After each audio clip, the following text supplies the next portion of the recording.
Herkese merhabalar, Nefis Yemek Tarifleri mutfağına hoş geldiniz. Bugün pudingle hazırlayabileceğiniz çok lezzetli bir tart tarifi paylaşacağım.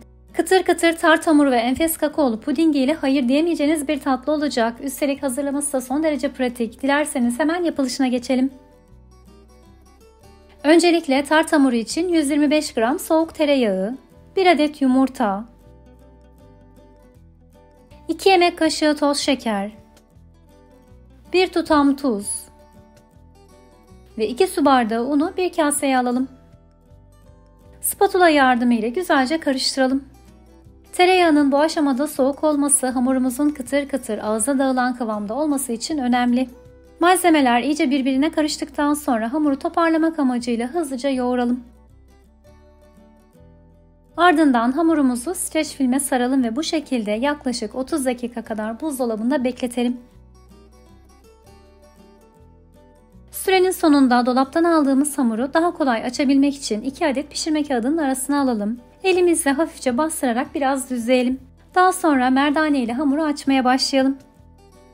Bu şekilde pişirme kağıtlarının arasında açmak işinizi oldukça kolaylaştıracaktır. Ancak pişirme kağıdı kullanmak istemiyorsanız biraz un serperek hamuru açabilirsiniz.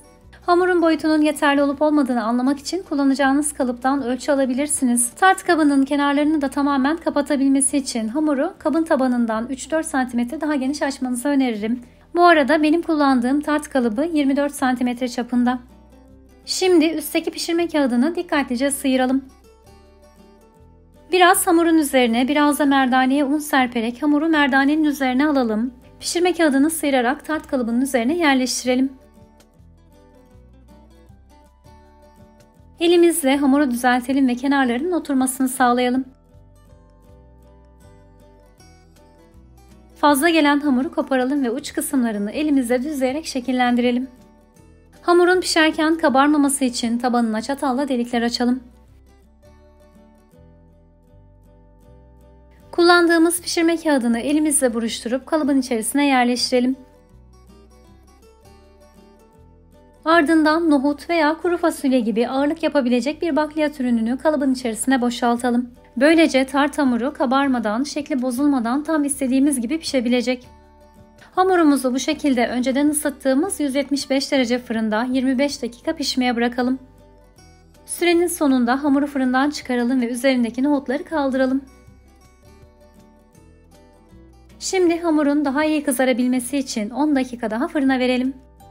Bu sırada biz de kakaolu pudingimizi hazırlayabiliriz. Bunun için bir paket Doktor Oetker kakaolu pudingi tencereye alalım. Üzerine 3 su bardağı sütü ilave edelim ve karıştırarak pişirmeye başlayalım.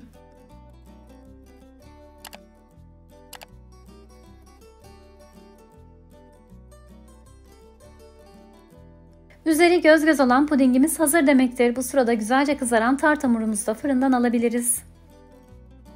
İlk sıcaklığı çıktıktan sonra servis tabağına aldığımız hamurun üzerine sıcak pudingi dökelim. Ardından birkaç saat buzdolabında dinlendirelim. Dinlenen tartı dilediğiniz gibi süsleyerek servis edebilirsiniz. Ben kenarlara fıstık serperek süslemeyi tercih ettim. Kıtır kıtır ağza dağılan hamuru ve çok lezzetli kakaolu pudingi ile harika bir tart hazırlamış olduk. Üstelik oldukça da pratik, mutlaka denemenizi tavsiye ederim. Size hemen dilimlenmiş halini ve kakaolu pudingin kıvamını da göstermek istiyorum. Dilerseniz bu tarifi bitter çikolatalı, fındıklı, Hindistan cevizli, orman meyveli gibi pudingin diğer çeşitleriyle de hazırlayabilirsiniz. Yorumlarınızı her zaman bekliyorum. Vakit ayırıp videoyu sonuna kadar izlediğiniz için özellikle teşekkürler.